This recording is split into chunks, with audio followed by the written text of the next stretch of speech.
کھلے آنکھ سلے اعلیٰ کہتے کہتے کھلے آنکھ سلے اعلیٰ کہتے کہتے.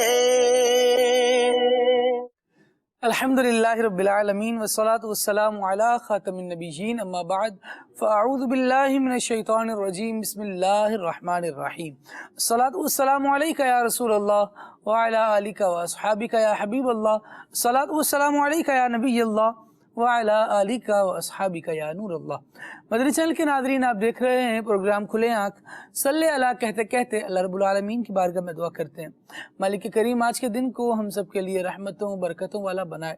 ہم وہ کام کرنے میں کامیاب ہو جائیں جو اللہ تبارک و تعالیٰ کی رحمت اور اس کی خوشنودی حاصل کرنے کا سبب ہو. انہی پیارے کاموں میں سے ایک بہت عظیم اور پیارا کام نبی رحمت شفیع امت صلی اللہ تعالیٰ علیہ وآلہ وسلم کی مبارک ذات پر درود و سلام پڑھنا بھی ہے. عقید و عالم صلی اللہ تعالیٰ علیہ وآلہ وسلم نے ارشاد فرمایا، جو مجھ پر ایک بار درود پاک پڑھتا ہے اللہ تبارک و تعالیٰ اس پر 10 رحمتیں نازل فرماتا ہے. بندے کو چاہیے کہ رب کی رحمتیں حاصل کرنی ہیں تو پھر حضور جان عالم صلی اللہ تعالیٰ علیہ وآلہ وسلم جو رحمت للعالمین ہیں ان سے اپنے تعلق کو جوڑ لے، ان کا ہو جائے، ان پر درود و سلام پڑھنے لگے. رب العالمین جل وعلا اس پر بھی رحمتیں فرمائے گا. آئیے محبت کے ساتھ مل کر درود پاک پڑھ لیتے ہیں. صلو علی الحبیب صلی اللہ تعالی علی محمد صلی اللہ علیہ وآلہ وسلم. سنتے ہیں تلاوت قرآن. اعوذ باللہ من الشیطان الرجیم. میں اللہ تعالیٰ کی پناہ میں آتا ہوں شیطان مردود سے. بسم اللہ الرحمن الرحیم. اللہ کے نام سے شروع جو نہایت مہربان رحم والا. کل نفس ذائقۃ الموت. ہر جان کو موت کا مزہ چکھنا ہے. وَنَبْلُوكُمْ بِالشَّرِّ وَالْخَيْرِ فِتْنَةً. اور ہم تمہاری آزمائش کرتے ہیں برائی اور بھلائی سے جانچنے کو. وَإِلَيْنَا تُرْجَعُونَ. اور ہماری ہی طرف تمہیں لوٹ کر آنا ہے. وَإِذَا رَآكَ الَّذِينَ كَفَرُوا إِن يَتَّخِذُونَكَ إِلَّا هُزُوًا. اور جب کافر تمہیں دیکھتے ہیں تو تمہیں نہیں ٹھہراتے مگر ٹھٹھا یعنی مذاق. أَهَذَا الَّذِي يَذْكُرُ آلِهَتَكُمْ. کیا یہ ہے وہ جو تمہارے خداؤں کو برا کہتے ہیں؟ وَهُمْ بِذِكْرِ الرَّحْمَنِ هُمْ كَافِرُونَ. اور وہ رحمان ہی کی یاد سے منکر ہیں. خُلِقَ الْإِنسَانُ مِنْ عَجَلٍ. آدمی جلد باز بنایا گیا. سَأُرِيكُمْ آيَاتِي فَلَا تَسْتَعْجِلُونَ. اب میں تمہیں اپنی نشانیاں دکھاؤں گا، مجھ سے جلدی نہ کرو. وَيَقُولُونَ مَتَى هَذَا الْوَعْدُ إِن كُنتُمْ صَادِقِينَ. اور کہتے ہیں کب ہوگا یہ وعدہ اگر تم سچے ہو. لو يعلم الذين كفروا حين لا يكفون عن وجوههم النار ولا عن ظهورهم ولا هم ينصرون. اسی طرح جانتے کافر اس وقت کو جب نہ روک سکیں گے اپنے منہوں سے آگ اور نہ اپنی پیٹھوں سے اور نہ ان کی مدد ہو. بل تأتيهم بغتة فتبهتهم فلا يستطيعون ردها ولا هم ينظرون. بلکہ وہ ان پر اچانک آ پڑے گی تو انہیں بے حواس کر دے گی، پھر نہ وہ اسے پھیر سکیں گے اور نہ انہیں مہلت دی جائے گی. وَلَقَدِ اسْتُهْزِئَ بِرُسُلٍ مِّن قَبْلِكَ فَحَاقَ بِالَّذِينَ سَخِرُوا مِنْهُم مَّا كَانُوا بِهِ يَسْتَهْزِئُونَ. اور بے شک تم سے اگلے رسولوں کے ساتھ ٹھٹھا کیا گیا تو مسخرگی یعنی ٹھٹھا کرنے والوں کا ٹھٹھا انہی کو لے بیٹھا. قُلْ مَن يَكْلَؤُكُم بِاللَّيْلِ وَالنَّهَارِ مِنَ الرَّحْمَنِ. تم فرماؤ شبانہ روز تمہاری کون نگہبانی کرتا ہے رحمان سے. بل هم عن ذکر ربهم معرضون بلکہ وہ اپنے رب کی یاد سے منہ پھیرے ہیں۔ ام لهم آلهة تمنعهم من دوننا کیا ان کے کچھ خدا ہیں جو ان کو ہم سے بچاتے ہیں؟ لا يستطيعون نصر أنفسهم ولا هم منا يصحبون وہ اپنی ہی جانوں کو نہیں بچا سکتے اور نہ ہماری طرف سے ان کی یاری ہو۔ بل متعنا هؤلاء وآباءهم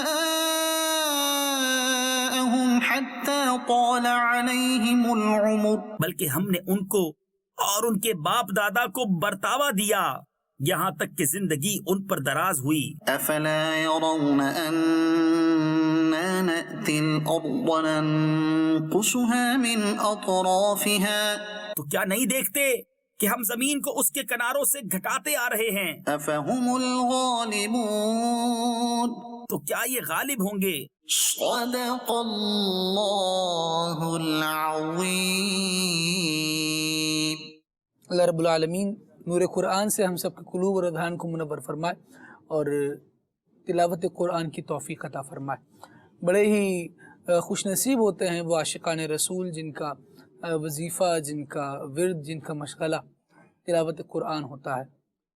یہ دل کے میل کو بھی دھو ڈالتی ہے اور بندے کی اللہ تبارک و تعالیٰ کی بارگاہ میں رسائی ہو، اس کا رجوع ہو جائے، اس کو سکون آنے لگے اللہ تبارک و تعالیٰ کی بارگاہ میں، اس کا ذکر کر کے، اس کی نماز پڑھ کے۔ تلاوت قرآن کی بدولت یہ آسان ہو جاتا ہے۔ اللہ کریم ہمیں توفیق دے تو قرآن ہم پڑھتے رہیں اور اس میں جو شفا ہے وہ شفا ہمیں نصیب ہوتی رہے، وہ بیماریوں سے شفا ہے، وہ بدعقیدگیوں سے شفا ہے، وہ ایسی شفا ہے جو بندے کے باطن کو اجیالہ کرتی ہے اور اس کی روشنی اس کے چہرے پر بھی نظر آتی ہے، نور سے مزین کر دیتی ہے۔ اللہ کریم ہمیں قرآن پڑھنے والوں کے صدقے میں جن کی تلاوتیں مالک کریم نے قبول فرمائی ہیں ان کے صدقے میں ذوق تلاوت نصیب فرمائے۔ مدنی چینل کے ناظرین، آج ہمارے سلسلے کا عنوان ہے سنہری باتیں۔ سنہری باتیں کیسی ہیں؟ عام طور پہ اقوال زرعی جو ہوتے ہیں، جو بزرگوں نے فرما دیا، کوئی ایسا جملہ جس سے دنیا بدل کے رہ گئی اور واقعتاً بہت مشکل حالات سے کوئی گزر رہا ہو اور اس کی مشکل میں کبھی کبھار ایسا ہوتا ہے کہ کسی کا ایک چھوٹا سا جملہ، ایک لائن صرف ایسی موٹیویشن دیتی ہے کہ بندہ ساری کہانی کے یوں سمجھے کہ رخ تبدیل ہو جاتا ہے۔ مشکل حالات میں ایک ہوا کا جھونکا، تازہ ہوا کا جھونکا آ جاتا ہے تو وہ ساری ان کی پریشانیوں کو دور کر دیتا ہے، اور وہ ایک بات وہی تازہ ہوا کا جھونکا ہوتی ہے۔ اللہ کریم ہمیں ایسے بزرگوں کی صحبت نصیب فرمائے، ایسی کتابیں پڑھنے والا بنائے جو بندے کی زندگی میں پوزیٹیو چینج لاتی ہیں۔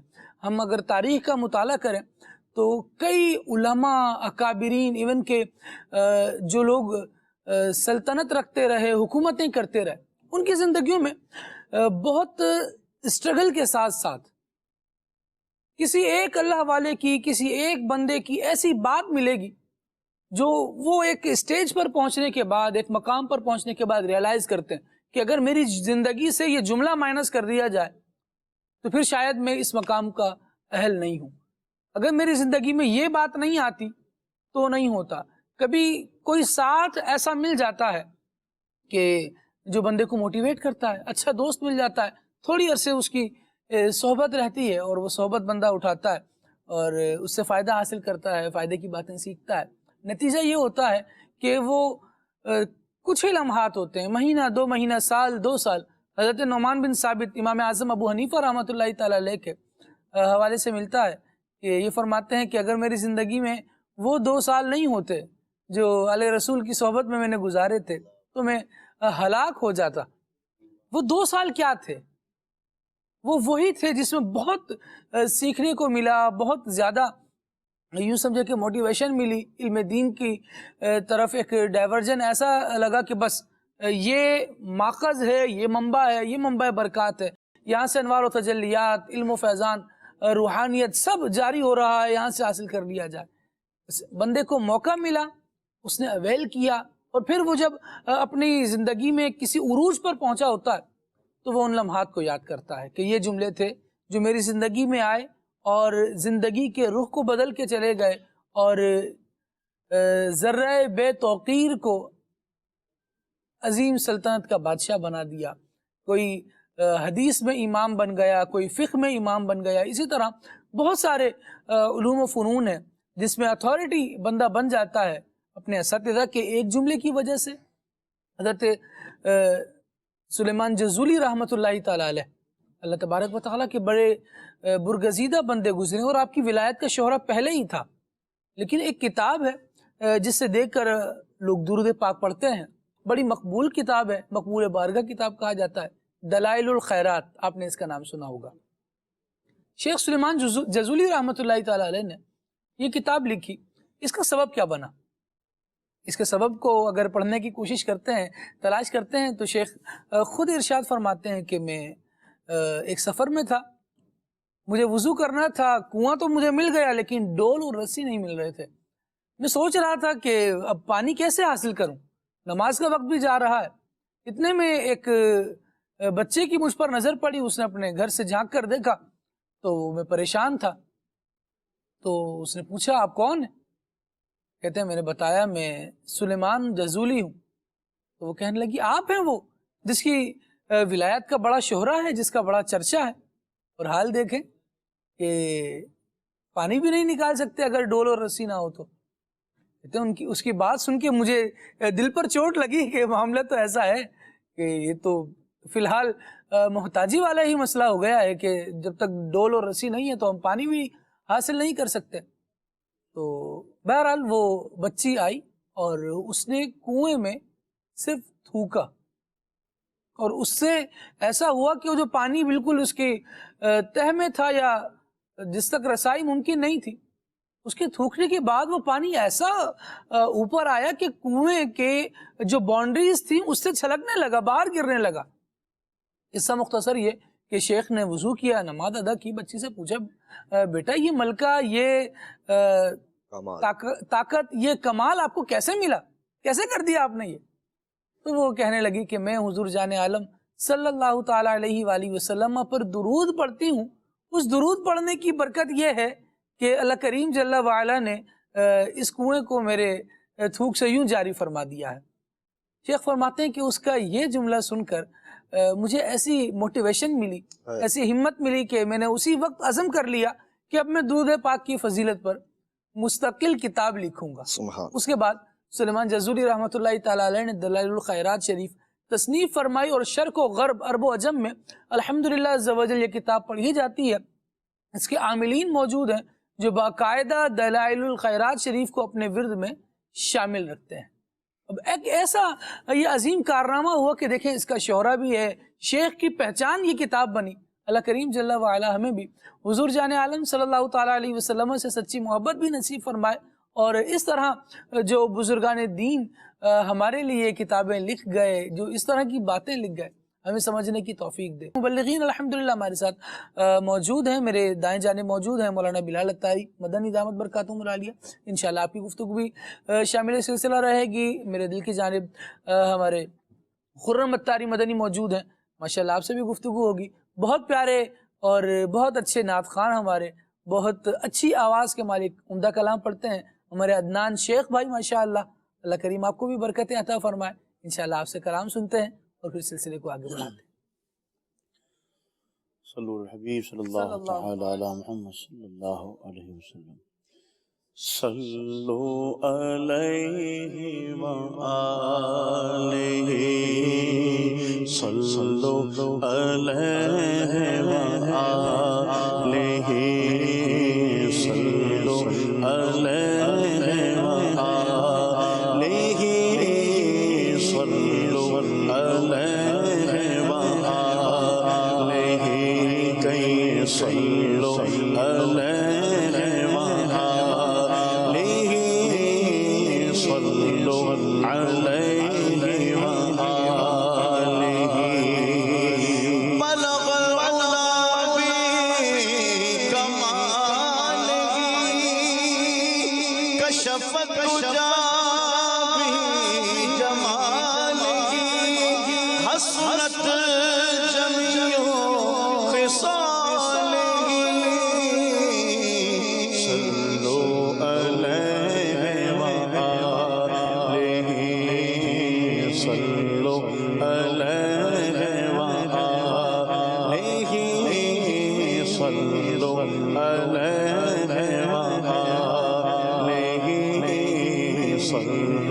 علیہ وآلہ تعریف جو میں کرتا ہوں خیر الانام کی عزت بلند ہوتی ہے میرے کلام کی میری لغت میں لائیں گے تشریف مصطفیٰ عادت بنا رہا ہوں درود و سلام کی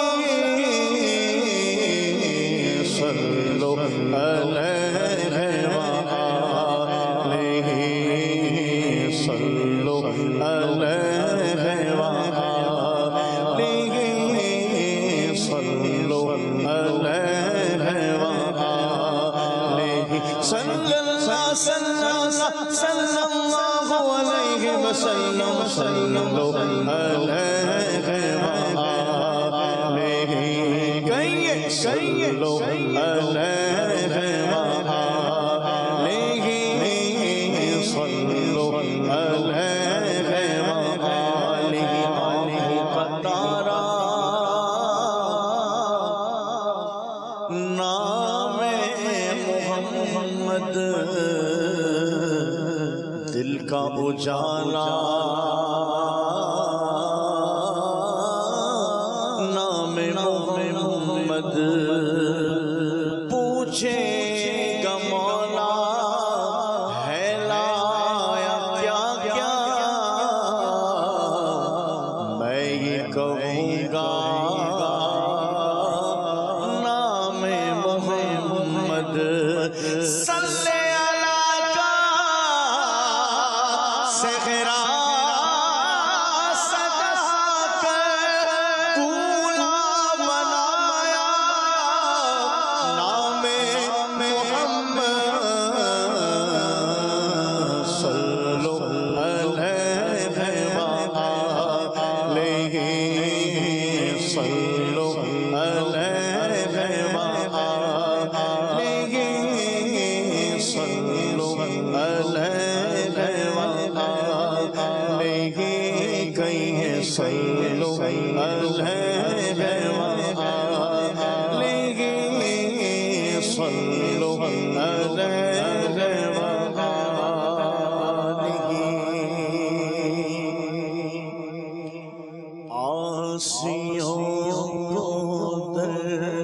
تمہارا مل گیا سیوں کو در تمہارا مل گیا بے ٹھکانوں کو ٹھکانا مل گیا بے ٹھکانوں کو ٹھکانا مل گیا آسیوں کو تمہارا مل گیا بے ٹھکانوں کو ٹھکانا مل گیا بے ٹھکانوں کو ٹھکانا مل گیا بے ٹھکانوں کو ٹھکانا مل گیا فضل لب سے پھر کمی کس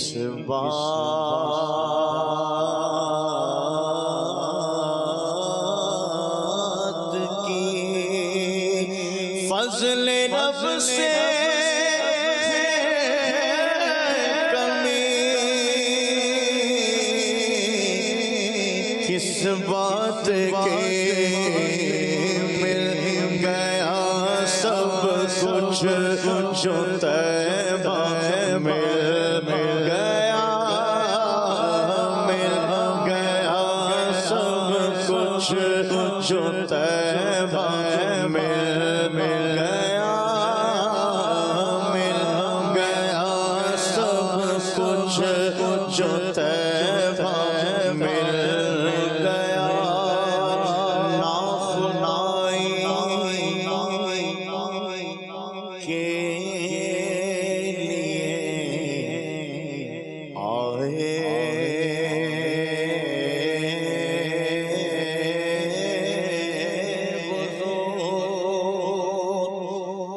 ناخدائی کے لیے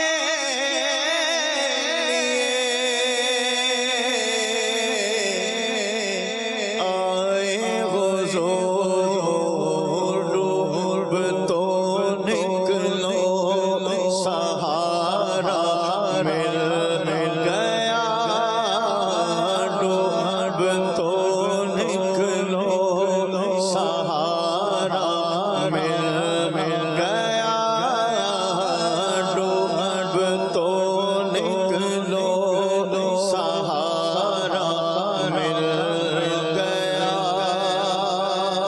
ان کے طالب نے جو چاہا پا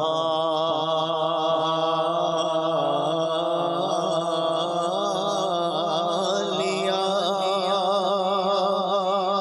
ان کے طالب نے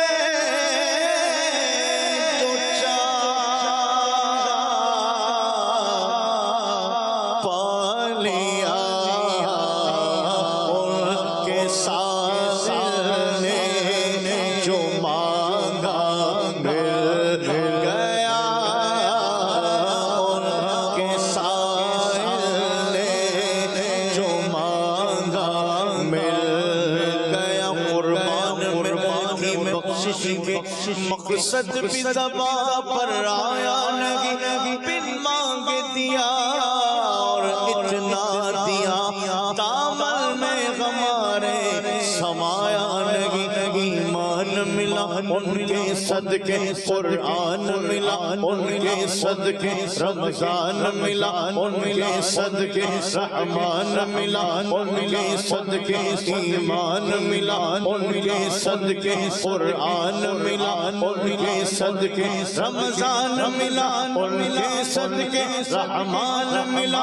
ان کے صدقے صدیق ملا ان کے صدقے فاروق ملا ان کے صدقے عثمان ملا ان کے صدقے حیدر ملا ان کے صدقے حسنین ملے ان کے صدقے زہرا ملے ان کے صدقے میرا غوث ملا ان کے صدقے داتا بھی ملا ان کے صدقے خواجہ بھی ملا ان کے صدقے میرا رضا ملا ان کے صدقے ستار ملا ان کے صدقے وہ کیا ہے جو ہم نے پایا نہیں وہ کیا ہے جو ہم نے پایا نہیں ان کے طالب نے جو چاہا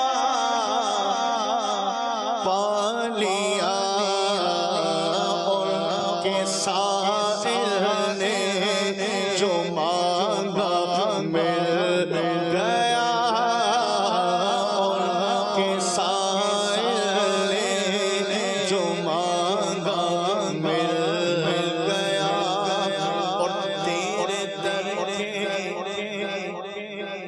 ٹکڑے ہیں اور میں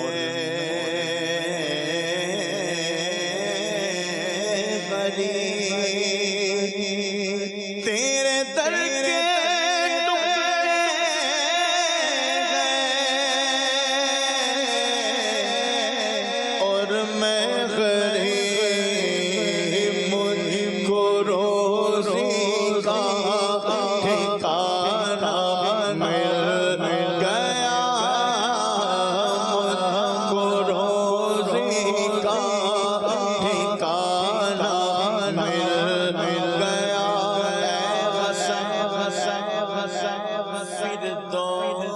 فردوس میں جائے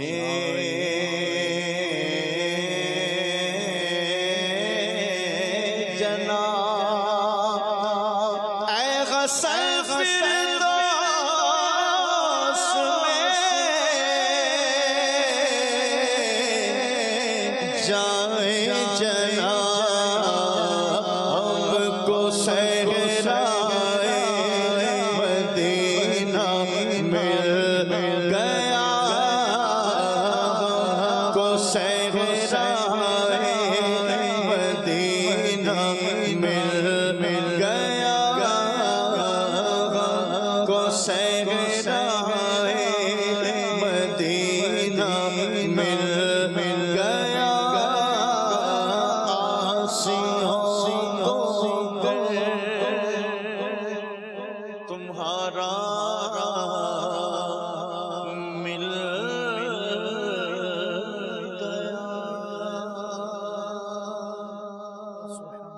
سبحان اللہ، کیا بات ہے جی۔ نا خدائی کے لیے آئے حضور، ڈوبتوں نکلو، سہارا مل گیا۔ حضور جان عالم صلی اللہ تعالیٰ علیہ وآلہ وسلم کو رب العالمین نے یہ مراتب، یہ مقام عطا فرمائے اور انہیں ہماری دستگیری کے لیے، ہماری حاجت روائی کے لیے مبعوث فرمایا۔ یقیناً اللہ تبارک و تعالیٰ کی ناراضی سے نکلنے کا اسلام کے علاوہ کوئی راستہ نہیں ہے۔ یہ اسلام ہمیں حضور جان عالم صلی اللہ تعالیٰ علیہ وآلہ وسلم کی بدولت ہی ملا ہے، ورنہ انسانیت لوگ پھنسے ہوئے تھے اور ایک خدا کے ہونے کے باوجود اس پر یقین نہ کرتے اور مختلف گروہوں میں بٹے ہوئے تھے۔ کوئی کسی کو پوج رہا ہے، کوئی کسی کی عبادت کر رہا ہے۔ حضور جان عالم صلی اللہ علیہ وسلم ہی ہیں جو تشریف لائے تو انہوں نے حق کے بندوں کو حق سے ملایا ہے اور بتایا ہے کہ یہ حق کا پیغام ہے اور یہ میں سارے جہان کو سنانے کے لیے آیا ہوں۔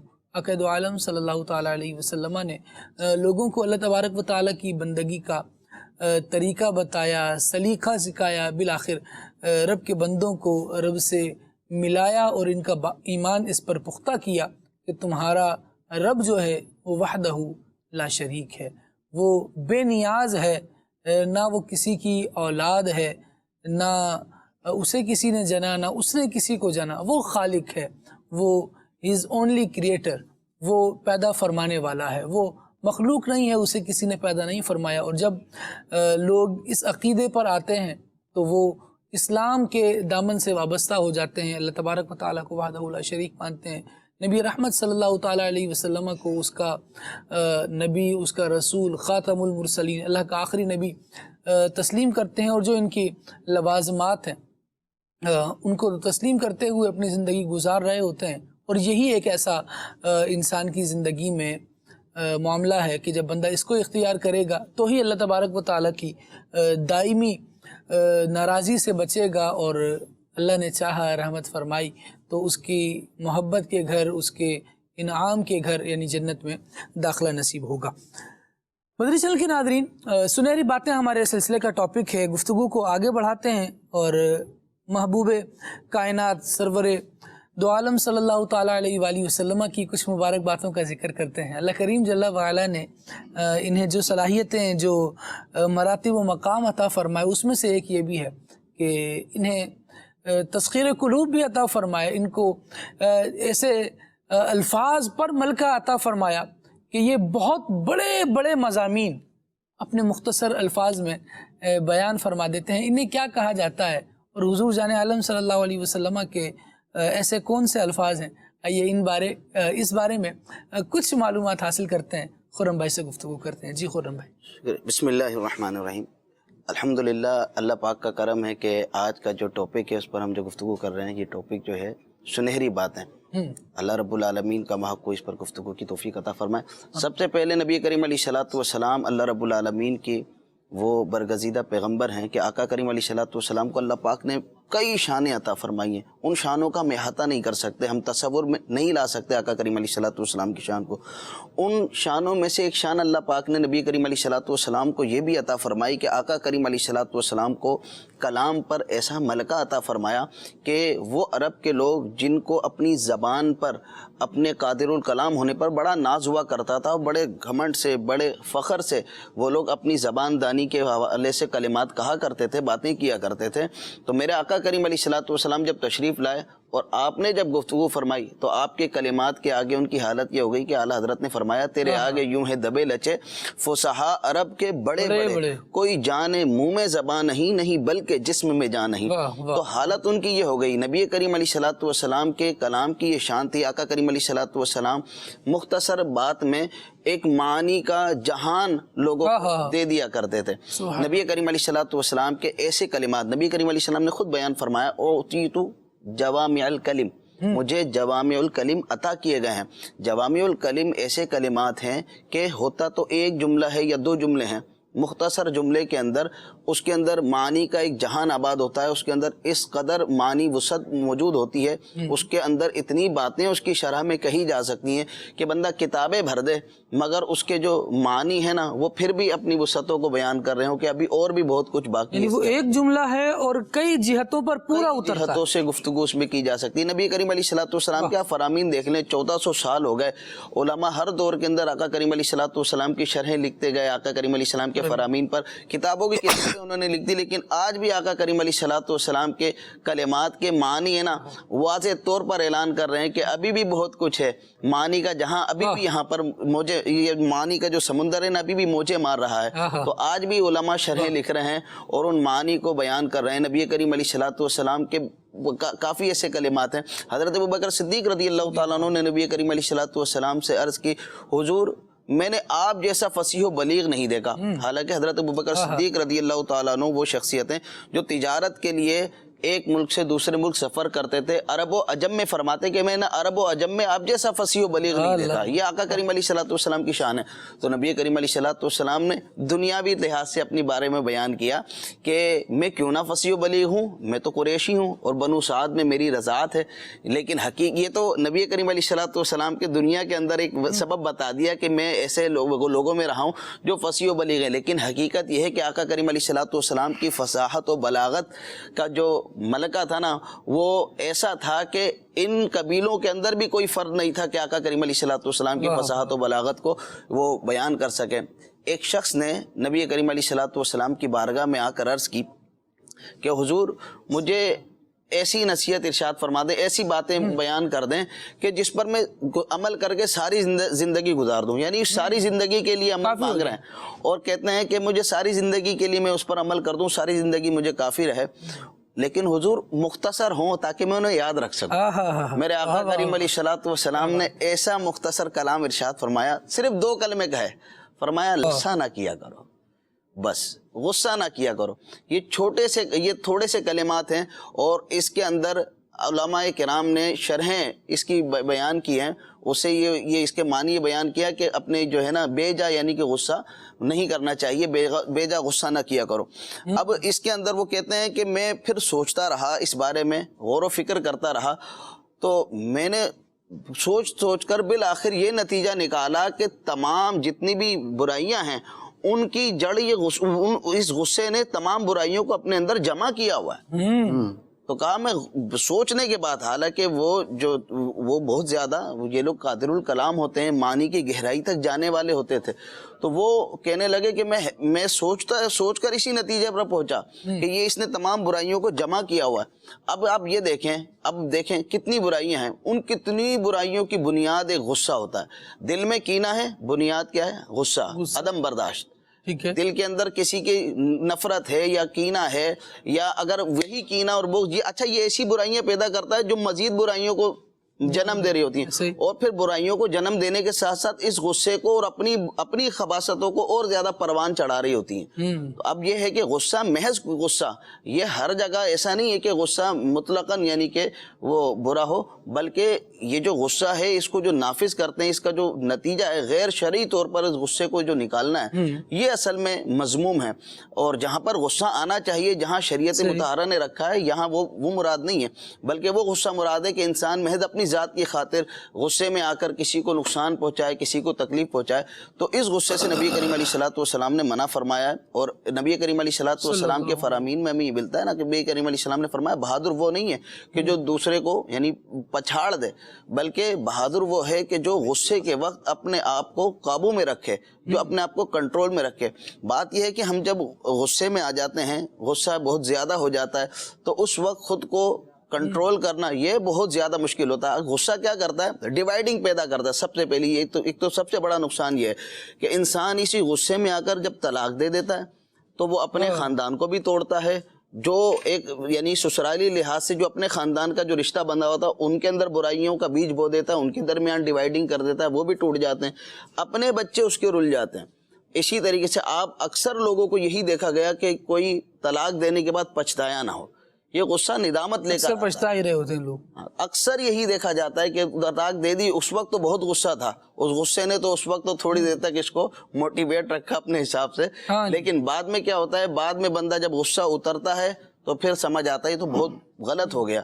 بھائی بھائی سے جدا ہے, غصہ بنیاد, بہن بھائی سے جدا ہے, والدین سے جدا ہے, تو معاشرے کے اندر کئی برائیوں کی جڑ پڑوسیوں سے جھگڑا ہو رہا ہے. تو اگر اس غصے کے اوپر عمل کریں, نبی کریم علیہ الصلوۃ والسلام کا یہ فرمان, غصہ نہ کیا کرو, اگر اس پر ہی عمل کر لیں کہ ہماری ذات کی خاطر اگر غصے کا موقع ہے, شریعت مطہرہ یعنی شریعت مطہرہ نے اس غصے کا یعنی کہ حکم نہیں دیا, تو ہماری یہ کوشش ہونی چاہیے اس غصے کو دبا دیں, پی جائے, اپنی ذات کی خاطر کسی کو نقصان نہ پہنچائیں. جب اس بنیاد کو, اس غصے کو ہی ختم کر دیں گے نا تو کینے کا راستہ بھی رک جائے گا, بہت ساری برائیوں کا راستہ اس غصے کو روکنے کی وجہ سے رک جائے گا. تو نبی کریم علیہ السلام کے تھے 2 کلمے, لا تغضب, غصہ نہ کیا کرو, لیکن یہ 2 کلمے پوری زندگی کے اندر جتنی برائیاں آنے والی تھی, فساد آنے والا تھا, نبی کریم علیہ الصلوۃ والسلام ان 2 کلموں کے ساتھ ان کو روک رہے تھے. سبحان اللہ. نبی کریم علیہ الصلوۃ والسلام کا مبارک کلام ہے اور بے شمار حکمتوں کو لیے ہوئے ہے. مدنی چینل کے ناظرین, جو گفتگو خرم بھائی ارشاد فرما رہے تھے غصے کے حوالے سے, یہاں پر میں چاہوں گا کہ چھوٹی سی بات عرض کروں ایک, کہ کبھی بھی عارضی کیفیات کی بنا پر مستقل فیصلے نہ کیا کریں. ایک ہوتا ہے بندہ تھوڑی دیر کے لیے خوش ہوا, کسی نے کوئی کام ایسا کیا کہ واقعی اس کو شاباش دینی چاہیے تھی, حوصلہ افزائی کرنی چاہیے تھی, اپریسیشن کرنی چاہیے تھی اس کی, اس نے کام کر لیا اور یہاں ہم نے خوش ہو کے اس کے لیے کوئی ایسا اعلان کر دیا جو ساری زندگی کے لیے ہمارے ہی سر کا وبال بن گیا. اس نے یہ کام کر دیا جی میری اتنی جائیداد اس کی ہو گئی, ٹھیک ہے, ابھی تو آپ نے خوشی میں کر دی, اور بعد میں جب آپ کی اپنی اولاد کھڑی ہوگی آپ کے سامنے, ابا جی کیا کر رہے ہیں, پھر پریشانی ہو رہی ہوگی. میں اس کے شرعی پہلو پر گفتگو نہیں کر رہا, شرعی طور پر تو بندے کی ملکیت میں چیز ہے, وہ کسی کو دے رہا ہے, یہ ایک الگ معاملہ ہے, اور پھر اس پر چند جہات سے گفتگو ہوتی ہے. لیکن یہاں پر جو بات عرض کرنا چاہ رہا ہوں وہ یہ ہے کہ ابھی تو آپ نے فیصلہ کر دیا, بعد میں اس کے جو نتائج آنے ہیں اس پر غور نہیں کیا. بہت زیادہ خوشی میں بھی ایسا ہوتا ہے, اور جب بہت زیادہ غصہ بندے کو آیا ہوا ہو تب بھی کوئی ایسا ہی فیصلہ کر لیتا ہے, میں آئندہ کبھی تمہارا منہ نہیں دیکھوں گا. ایک دفعہ تو یہ کہہ کر آپ فارغ ہو گئے, اور اس کے بعد اب کوئی ایسی مصیبت میں پھنسے کہ اس کا حل ہی اس بندے کے پاس ہے ظاہری طور پر, کہ جب تک اس کا منہ نہیں دیکھیں گے تو آپ کا بھی پھر مسئلہ حل نہیں ہوگا. پھر بندہ کھسیانہ ہو رہا ہوتا ہے, اس اپنی ایک عجیب و غریب بات کو پورا کرنے کے لیے اس کا منہ نہیں دیکھنا تو 3 بندوں کا منہ دیکھے گا, یار کوئی جا کے اس سے بات کر لو, کوئی کچھ کر لو. یہ اتنا جھکاؤ, اتنا گراؤ یہ کیوں آ رہا ہے؟ کیونکہ وہ ایک غلط جملہ آپ نے کہا ہوا ہے نا, کہ کبھی اس کا منہ نہیں دیکھوں گا, ہم مر جائیں گے کبھی تمہاری دہلیز پر نہیں آئیں گے. یہ کیا ہے؟ واقعی غصہ ہوگا اور غصے کی کیفیت میں ایسا جملہ کہا ہوگا, لیکن مجھے بتائیے کہ یہ کبھی کی قیدیں لگانا, کبھی ایسا نہیں ہوگا اور یوں نہیں ہو سکتا اور ایسا نہیں ہو سکتا, میں میرے بچے نہیں آئیں گے. آپ نے اپنی بھی وبال کی اور بچے بیچارے جانا چاہتے ہیں, کوئی شرعی حق بھی بنتا ہے, لیکن آپ نے ایسا توڑ دیا کہ بیچارے پریشان ہو گئے. آپ بھی پریشان ہیں. بسا اوقات اس طرح کے بولڈ سٹیپ لینے کے بعد بندہ خود پریشان ہو رہا ہوتا ہے کہ یار میں نے کہہ تو دیا ہے, اب اس کو نبھانا مشکل ہے, اب اس کو کیسے کر پاؤں گا. تو یہ ایک چھوٹی سی بات بھی اگر ذہن میں رہے تو اللہ نے چاہا بڑا فائدہ ہوگا اس سے, کہ عارضی کیفیات چاہے خوشی کی ہوں چاہے غمی کی. وہ یاد ہے واقعہ بڑا مشہور ہے, بس اس موضوع کو کنکلوڈ کرتے ہوئے یہ واقعہ میں آپ کے سامنے پھر پیش کر رہا ہوں کہ بادشاہ نے اپنے ایک وزیر کو انگوٹھی دی اور کہا اس پر ایسا جملہ لکھوا دو کہ اگر میں بہت زیادہ خوشی میں ہوں تو غمزدہ ہو جاؤں، اور غمزدہ ہوں تو خوشی آ جائے۔ اس نے انگوٹھی لی اور لے کر گیا۔ کچھ دیر کے بعد جب عبارت لکھوا لی، بادشاہ کی بارگاہ میں پیش کی کہ حضرت یہ لیں، قبول فرمائے۔ بادشاہ نے دیکھا تو اس انگوٹھی پر لکھا تھا کہ یہ وقت گزر جائے گا۔ اللہ اکبر۔ خوشی ہے، اس نے بھی ختم ہو جانا ہے، غم ہے تو اس نے بھی ختم ہو جانا ہے۔ اب جب بندہ غم میں یہ بات دیکھتا ہے کہ یار یہ گزر جائے گا، تو پھر اس کو ایک سکون ملتا ہے، ڈھارس ہوتی ہے، اطمینان آتا ہے۔ اور جب خوشی میں یہ بات دیکھتا ہے کہ یہ گزر جائے گی، تو حقیقت تو ہے یہ، یعنی یوں نظریں نہیں چرائی جا سکتی حقیقت سے، یہ حقیقت ہے، چاہے خوشی ہے چاہے غمی ہے، یہ گزر جائے گی۔ لیکن ان مواقع کو کچھ اس طرح سے گزاریں کہ بعد میں کبھی یہ یاد آئیں تو پچھتاوا نہ ہو۔ مومن کی خصلتیں بہت اچھی ہوتی ہیں، یہ ہر وقت کوشش کرتا ہے کہ اس کا اللہ، اس کا مالک، اس کا معبود اس سے راضی رہے۔ تو یہ چاہے خوشی کے عالم میں ہو چاہے غم کے عالم میں ہو، اس کی کوشش ہوتی ہے کہ میرا پروردگار مجھ سے ناراض نہ ہو۔ مزید اور بھی خصلتیں ہوتی ہیں، کیا فرمائیں گے بلال بھائی کہ مومن کی خصلتیں کیسی ہیں، کیسی سنہری چیزیں اس کی سیرت میں، اس کی شخصیت میں دی گئی ہیں؟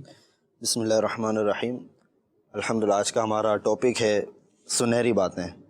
تو وہ اللہ تبارک و تعالیٰ کے ارشادات ہوں جو قرآن پاک میں ہیں، یا احادیث قدسیہ کی شکل میں ہوں، یا حضور نبی کریم علیہ الصلوۃ والسلام کے مبارک فرامین ہوں، یا جوامع الکلیم ہوں جس طرح خرم بھائی نے بیان فرمایا، اور اسی طرح یا بزرگان دین کے فرامین ہو، اولیاء کرام کے فرامین ہوں، صحابہ کرام کے ارشادات ہوں۔ تو یہ ساری وہ باتیں ہیں کہ جو سنہری باتیں ہیں، اور جیسے آپ نے بیان فرمایا کہ بندے کو اس سے موٹیویشن ملتی ہے، یعنی کوئی ایک ایسا جملہ ایسا ہوتا ہے جو کسی کو پسند آ جاتا ہے، کسی اور نے سنا تو وہ سن کر گزر گیا، لیکن کسی اور شخص نے سنا تو اس کے لیے وہ ایسا جملہ ثابت ہوا کہ جس نے اس کی زندگی کو ہی بدل کے رکھ دیا۔ ایسا ہوتا تو یہ کچھ چیزیں ہوتی ہیں، اس طرح کی باتیں ہوتی ہیں، ان کو بیان کرنے کا انداز ہوتا ہے، ان کو بیان کرنے کا ایک ڈھنگ بھی ہوتا ہے، اور پھر ایسی زبانیں بھی ہوتی ہیں تاثیر والی کہ جن زبانوں سے وہ جملے نکلتے ہیں تو پھر وہ بندے کے دل پر جا کے اثر بھی کرتے ہیں۔ تو یہ یقیناً سنہری باتیں ہیں جو ہمیں بھی سیکھنی بھی چاہیے، پڑھنی بھی چاہیے، لوگوں کو بتانی بھی چاہیے۔ تو اسی پر بات چل رہی ہے، اور اسی کے حوالے سے یہ ضمناً جو مزید بھی کچھ چیزیں ہیں اس کو بھی میں عرض کروں گا۔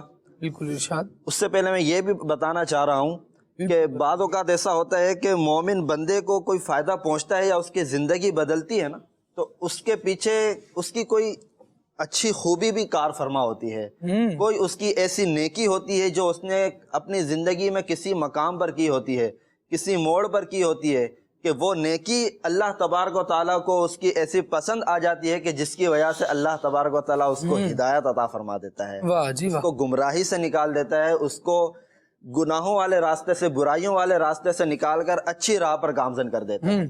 یہاں پر ایک اور سوچنے کی بات ہے، وہ ہوتا یہ ہے کہ بہت سے لوگ ہوتے ہیں کہ جن کی اصلاح نہیں ہو پا رہی ہوتی ہے۔ اس کی وجہ یہ ہوتی ہے کہ ان کے پاس پیالے تو ہوتے ہیں، پیالے سب کے پاس ہوتے ہیں، اگر اس کو ہم اس مثال سے سمجھ لیں کہ ہر شخص کے پاس پیالہ ہے، اصلاح اس کی ہوتی ہے کہ جس کے پاس پیالہ ایک تو صاف ہو اور خالی ہو۔ تو جب خالی پیالہ ہوگا اور صاف ستھرا ہوگا تو اس کے اندر نور اترے گا، اچھی باتیں اتریں گی، قبول کرنے کا ملکہ پیدا ہوگا۔ لیکن اگر ایک شخص ایسا ہے کہ جس کے پاس پیالہ تو ہے لیکن اس پیالے کو اس نے گناہ کر کر کے میلا کر دیا ہے، گندا کر دیا ہے، سیاہ کر دیا ہے، اور وہ آلودگیوں سے بھر گیا ہے، تو اب اس بھرے ہوئے پیالے ہونے کی وجہ سے، اس پیالے کے گندا ہونے کی وجہ سے جو اچھی باتیں ہوتی ہیں وہ اس پیالے میں آ ہی نہیں سکتی ہیں، تو پہلے سے ہی پیالہ بھرا ہوا بھی ہے اور خراب بھی ہے۔ تو اس لیے یہ مثال سمجھانے کے لیے بیان کی گئی ہے۔ اگر ہم بھی چاہتے ہیں کہ ہماری بھی اصلاح ہو، ہمیں اچھی باتیں سیکھنے کو ملیں، تو ہمیں اپنا پیالہ ایک تو خالی رکھنا پڑے گا اور صاف ستھرا رکھنا پڑے گا۔ جب پیالہ صاف ہوگا تو پھر اولیاء کرام کے فیضان سے اور احادیث مبارکہ کی روشنی سے، آیات کریمہ کی روشنی سے ہمارا وہ خالی پیالہ بھر جائے گا، اور جب وہ پیالہ بھرے گا تو اس کی وجہ سے ہماری زندگی میں بہار آ جائے گی۔ وہ کہا جاتا ہے نا کہ مرد ناداں کو کلام نرم و نازک بے اثر۔ ماشاءاللہ۔ تو یہ ایسی ہی بات ہے کہ جس کا پیالہ خالی ہوگا، جو سیکھنے کا جذبہ لے کر آئے گا اور کچھ حاصل کرنے کا جذبہ جس کے اندر موجود ہوگا، تو اس کو پھر بہت کچھ اللہ تبارک و تعالیٰ کی طرف سے عطا بھی کیا جاتا ہے۔ اسی طرح اگر سنہری باتوں کی بات کی جائے تو مومن کی خصلتیں ہیں، یقیناً اسلام اور دین شریعت ہر اس چیز سے منع کرتی ہے کہ جو ناپسندیدہ ہو، برائیوں کی طرف لے جانے والی ہو، شیطان کے ہتھ کنڈے ہوں اور شیطان کو خوش کرنے والے کام ہوں. یعنی اس کو یوں بھی کر رہے نا، جس میں بندے کا نقصان ہے نا، جی شریعت نے اسے منع کر دیا ہے اسے. بے شک، جس میں بندے کا نقصان ہے، چاہے دنیا میں نقصان ہو یا آخرت میں نقصان ہو، اس سے شریعت نے منع کیا ہے. اور پھر اس کو حکم دیا گیا ہے کہ تم وہ کام کرو کہ جس سے تمہیں بھی فائدہ پہنچے دنیا و آخرت میں، اور تم سے تمہارے مسلمان بھائی کو بھی فائدہ پہنچے. منقول ہے کہ مومن کی بہت ساری اچھی خصلتیں ہوتی ہیں، لیکن ان میں سے 2 خصلتیں بہت زیادہ اچھی ہیں. ان میں سے پہلی یہ ہے کہ اللہ تبارک و تعالیٰ پر ایمان لانا، اس کا یقین کرنا. اور دوسری خصلت کیا ہے؟ دوسری خصلت یہ ہے کہ اپنے کسی مسلمان بھائی کو فائدہ پہنچانا، دوسرے کو فائدہ پہنچانا. اور اسی کے برعکس یہ بھی بیان کیا گیا کہ 2 خصلتیں بہت بری ہیں. ایک اللہ تبارک و تعالیٰ کے ساتھ کسی کو شریک ٹھہرانا، اور دوسرا اپنی ذات سے کسی اور مسلمان کو ایذا یا تکلیف پہنچانا. اب اگر اسی بات کو دیکھ لیا جائے اور اسی پر ہم غور کریں تو ہر بندہ یہ سوچ سکتا ہے کہ اچھا مومن بننے کے لیے کیا چاہیے. تو بیان کر دیا کہ جو اچھا مومن بننا چاہتا ہے تو اسے چاہیے کہ اپنی ذات سے دوسروں کو فائدہ پہنچائے. اور جب اپنی ذات سے دوسروں کو فائدہ پہنچائے گا تو وہ اسی صورت میں ہوگا کہ جب وہ اپنے ساتھ بھی بھلائی کرنے کا جذبہ رکھتا ہوگا. کئی احادیث مبارکہ ہیں اور اللہ تبارک و تعالیٰ کا بھی فرمان ہے وَذَكِّرْ فَإِنَّ الذِّكْرَىٰ تَنفَعُ الْمُؤْمِنِينَ، سمجھاؤ، سمجھانا مسلمانوں کو فائدہ دے گا. احادیث مبارکہ کو ہم دیکھیں تو لا يؤمن احدكم حتى يحب لاخيه ما يحب لنفسه، کہ تم میں سے کامل مومن کوئی اسی وقت ہو سکے گا کہ جب وہ دوسرے بھائی کے لیے بھی وہی پسند کرے جو اپنے لیے پسند کرتا ہے.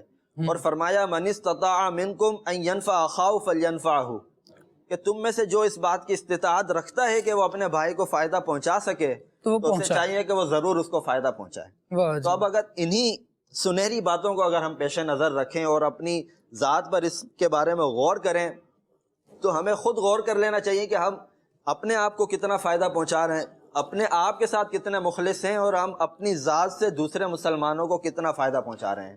اگر ہم گھر سے شروع کریں تو ہم گھر میں گھر والوں کو کتنا فائدہ پہنچا رہے ہیں، اپنے بہن بھائیوں کو کتنا فائدہ پہنچا رہے ہیں، اپنے بچوں کو، اپنی اہلیہ کو، اپنے والدین کو کتنا فائدہ پہنچا رہے ہیں اور کتنا ان کو پریشان کر رہے ہیں. اور اسی طرح اگر ہم اپنے دوستوں کی بات کریں تو ہم دوستوں کے ساتھ ہمارا برتاؤ کیسے ہے، ان کو کس طرح فائدہ پہنچا رہے ہیں. اب ہم جہاں کام کرتے ہیں یا جہاں پڑھتے ہیں، اساتذہ کرام ہیں یا ہمارے جو دیگر کولیگس ہیں، تو ان کو ہم کیا فائدہ پہنچا رہے ہیں یا ان کو نقصان پہنچا رہے ہیں یا ان کو تنگ کر رہے ہیں، پریشان کر رہے ہیں، ان کی چیزوں کو غصب کر رہے ہیں. اور جو بھی اس طرح کی چیزیں ہوتی ہیں کہ جس سے دوسرے مسلمان اذیت کا شکار ہوتے ہیں، تو اس سے ہم کتنا بچ رہے ہیں. کیونکہ اگر ہم ان چیزوں سے بچیں گے تو یہ ایک ایسی چیز ہے کہ جس کو عقل سلیم بھی پسند کرتی ہے. ہر شخص چاہے وہ کوئی بھی ہو وہ اس چیز کو پسند کرتا ہے کہ آپ اگر خود بھی اپنے آپ کو فائدہ پہنچا رہے ہیں، اپنے ساتھ مخلص ہیں اور کسی اور کو فائدہ پہنچا رہے ہیں، تو ہر شخص اس چیز کو اچھی نگاہ سے دیکھتا ہے اور اس کو پسند کرتا ہے. بالکل. اور اگر آپ جتنے بھی اچھے ہوں لیکن اگر آپ دوسروں کو ایذا دینے والے ہیں، مضر ہیں دوسروں کے لیے فساد کی راہیں ہموار کر رہے ہیں، تو پھر آپ جتنے بھی اچھے ہوں اور آپ جس بھی اسٹیٹس پر ہوں آپ کو کوئی بھی پسند نہیں کر سکتا. تو یہ ایک بدیہی بات ہے کہ اگر ہم دنیا میں بھی کامیاب اور سرخرو ہونا چاہتے ہیں، باعزت شخص بننا چاہتے ہیں اور اللہ کی نظر میں بھی، اس کے پیارے حبیب علیہ الصلوۃ والسلام کی نظر میں، شریعت کی نظر میں اچھا بننا چاہ رہے ہیں، تو ہمیں یہ مدنی پھول بھی لے لینا چاہیے کہ ہمیں اپنے ساتھ بھی بھلائی کرنی ہے اور اپنے ارد گرد جتنے بھی احباب ہیں جن سے ہمارا واسطہ پڑتا ہے، رابطہ رہتا ہے، ان سب کے ساتھ بھلائی کریں گے تو انشاءاللہ ہماری دنیا بھی اچھی ہوگی، آخرت بھی اچھی ہو جائے گی. بالکل درست بات آپ نے ارشاد فرمائی. مدنی چینل کے ناظرین، بے ہنگم زندگی سے بچے. اٹھے اور اب جو سامنے آتا جائے گا میں کرتا چلا جاؤں گا، ایسا نہیں. کوئی پلاننگ ہونی چاہیے زندگی میں، کوئی کسی کی سننے کا، کسی کو سنانے کا، کسی کو سمجھانے کا. یعنی آپ زندگی گزار رہے ہیں ہم، تو ہمیں یوں ہونا چاہیے کہ مجھے دیکھ کر کوئی کچھ سیکھے. یہ کس حیثیت میں میں عرض کر رہا ہوں، ہم زندگی میں جہاں بھی اپنا رول پلے کر رہے ہیں وہاں پر ہم کسی نہ کسی کے لیے آئیڈیل ضرور ہوتے ہیں. گھر کا ایک فرد اس گھر کے بچوں کے لیے آئیڈیل ہوتا ہے. محلے میں رہنے والا ایک نفیس طبیعت کا آدمی اس محلے والوں کے لیے آئیڈیل ہوتا ہے، اگرچہ وہ سارے محلے والے اس کی طرح کا لائف سٹائل نہ بھی اپنا پائیں، لیکن پھر بھی مشکل کے وقت میں اس سے مشورہ کرنے کے لیے ضرور آتے ہیں. یہ اس کو کچھ سمجھتے ہیں کہ ہم کہیں پھنسیں گے تو اس کے پاس کوئی حل موجود ہوگا، یہ بتائے گا، یہ ہمیں نکال لے گا۔ جب بندہ اپنی ربط والی زندگی گزارتا ہے اور یوں سمجھے کہ اپنی زندگی کو بہت مینٹین کر کے چلتا ہے، پہچانا جاتا ہے، اس کا شہرہ ہوتا ہے، اس کی عزت، اس کا احترام لوگوں کے دلوں میں ہوتا ہے۔ جبکہ میری طبیعت اگر جھگڑالو ہو، ہر کسی کو میں چھیڑ رہا ہوں، ہر پھڈے میں میں نے بولنا ہو، ہر جھگڑے میں نے یوں شرکت کرنی ہو کہ میری وجہ سے یہ بڑھ ہی جائے، تو مجھے بتائیے میرے پاس کون آئے گا، مجھے اچھا کون سمجھے گا، کہیں سنجیدگی کے معاملے میں مجھ سے کون مشورہ کرے گا۔ ایک چھوٹا بچہ ہوتا ہے نا، وہ اپنے باپ کو کل کائنات سمجھتا ہے۔ ایسا ہوتا ہے کہ وہ کہتا ہے کہ سب سے اچھا کون ہے جی، کسی بھی فیلڈ کا آپ نام لے لیں، بابا مجھے تو سب سے اچھے آپ لگتے، مجھے لگتا ہے کہ آپ ہی کریں گے، مجھے لگتا ہے آپ ہی ہیں۔ لیکن عجیب یہ بات ہوتی ہے کہ جیسے جیسے وہ بڑا ہوتا چلا جائے، وہ اپنے والد سے صرف نظر کرتا چلا جائے۔ ایسا کیوں ہوتا ہے؟ اس کے محرکات بہت زیادہ ہیں، لیکن ابھی فی الوقت ہم ون لائن اگر لیں تو ان میں سے ایک یہ بھی ہے کہ بے ہنگم زندگی، بس جو ملا کر لیا، کوئی طے نہیں ہے کہ میں نے زندگی میں اٹھنا ہے۔ ہم مسلمان ہیں نا، تو ہمارا انداز اسلام کے مطابق ہونا چاہیے عابد بھائی، کہ صبح اٹھنا ہے تو مجھ سے تعلق رکھنے والے سارے افراد کو یہ پتا ہو کہ بھائی یہ نماز کا وقت ہے تو حضرت نے نماز پڑھنے کے لیے جانا ہے۔ سب کو پتا ہونا چاہیے کہ کوئی مشکل میں ہے تو یہ وہ بندہ ہے کہ اگر کچھ دے نہیں بھی نا تو کم از کم باتوں سے ہی سکون دے دے گا۔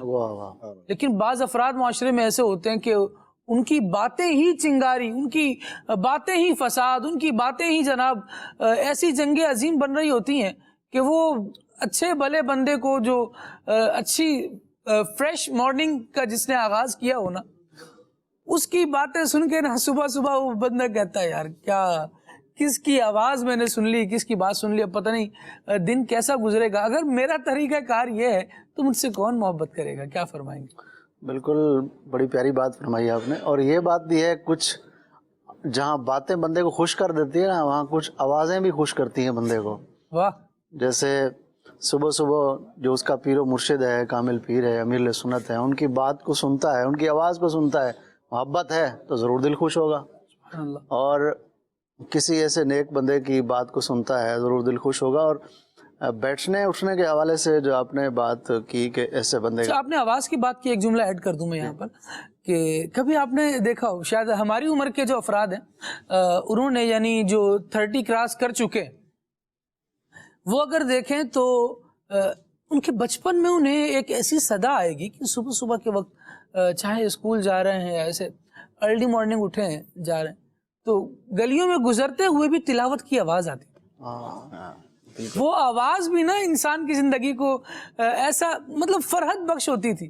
تلاوت کی آواز آ رہی ہے، قرآن پڑھنے کی آواز آ رہی ہے، یا کہیں ٹیپ ریکارڈر پر تلاوت چل رہی ہے اس کی آواز آ رہی ہے، کوئی ویسے تو نہیں پڑھ رہا لیکن ٹیپ ریکارڈر پر بھی آواز آ رہی ہے، تو اس سے ایک احساس ہوتا تھا کہ ہم اس اچھے معاشرے میں ہیں اور اتنی پیاری آواز ہمیں آ رہی ہے، اور یہ آواز بھی زندگی بدل رہی ہوتی تھی۔ سبحان اور اللہ۔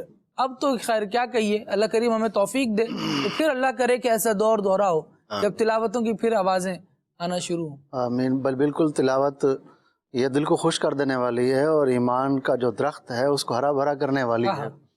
اور جہاں ٹیپ ریکارڈر کی آواز ہے وہ اور ریئل جو پڑھ رہا ہے دونوں میں فرق ہے، فرق بالکل ہے، بالکل فرق ہے۔